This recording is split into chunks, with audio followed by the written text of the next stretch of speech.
የባሌ ተራሮች ብሔራዊ ፓርክን ባላዩ ሰዎች እኔ በጣም እደነቃለሁ። በእርግጥ ደግሞ እናንተም የባሌ ተራሮች ብሔራዊ ፓርክን ብትመለከቱ በጣም ትደነቃላችሁ። ይህ አንድ ፓርክ ወይም ደግሞ ብዙ ዓለም በሚል ቅጽል ስሙ የሚታወቅ የተፈጥሮ ጸጋ በኢትዮጵያ ውስጥ እጅግ አስደናቂ ከሚባሉ የተፈጥሮ መስህቦች አንዱ ነው። ግን ከዛም ያልፋል። በዓለም ላይ የባዮዳይቨርሲቲ የተለየ ቦታ ከሚባሉ ጥቂት አካባቢዎች አንዱና በስሙ የገነነ ከ42 ሚሊዮን ሕዝብ በላይ ከሱ በታች ባለ ተፋሰስ ይኖር ዘንድ የውሃ ማህፀን የሆኑ በርካታ ምንጮችን የፈጠረና የ12 ትልልቅ ወንዞች መነሻ ነው። እኔ የሚገርመኝ ግን እሱ አይደለም። አንበሳ ጥቅጥቅ ባለ ጫካ ውስጥ አይኖርም።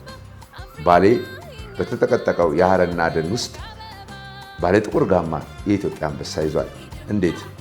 እንዲህ ከጠየቃችሁ ብዙ የምትደነቁበት ነገር አለ። ለምሳሌ ተኩላ ብለን የምንጠራው ዋይልድ ዶግ ጥቅጥቅ ባሉ ደኖች ውስጥ ከመኖር ይልቅ ሜዳማና ለአደን የተመቹ ሳቫና ቦታዎችን ይመርጣል። ባሌ ስትሄዱ ግን ሐረና በተባለ ደን ውስጥ የምታገኙት የተለየ እንስሳ ነው። ባሌ የብርቅዬዎች ምድር ነው። ለምሳሌ አንዱን ልንገራችሁ። ጃይንት ሞኖራት የምትባል ወይም ደግሞ የስነ ምህዳር መሐንዲስ እያሉ የሚጠሯት መሬትን በመፈልፈል የምትታወቀው ፍጥረት በኢትዮጵያ ብቻ የምትገኝ ናት። በኢትዮጵያ ብቻ አይደለም፣ በባሌ ተራሮች ብሔራዊ ፓርክ የላይኛው ክፍል ብቻ። ይቺ ቀጥታ ከሰማይ የወረደን የዝናብ ውሃ ወደ መሬት በማስረግ የታችኛው የብሔራዊ ፓርኩ ክፍል በጎርፍ እንዳይጠቃ የምታደርግ አስደናቂ ፍጥረት ናት። እያንዳንዱን እንዲህ ከዘረዘር ስለ ባሌ ተራሮች ብሔራዊ ፓርክ ከኔ በላይ ትደነቃላችሁ።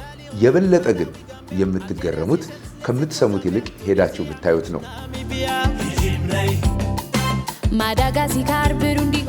ሚያዝያ 6 2018 በስካይላይት ሆቴል እንገናኝ።